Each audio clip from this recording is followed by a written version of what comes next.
senior citizen age adults. And there's no limit to our taekwondo group.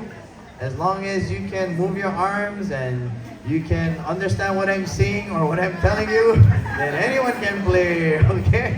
Alright, so we're gonna bring out three of our beginner adult group. And again, they've been playing for less than a year, yeah, together.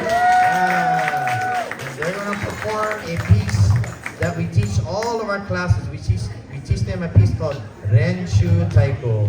And Renshu in Japanese means practice. So these are patterns that we share with all of our students so they know the basic patterns in Taiko. So please enjoy the beginner's adult debut of Renshu Taiko.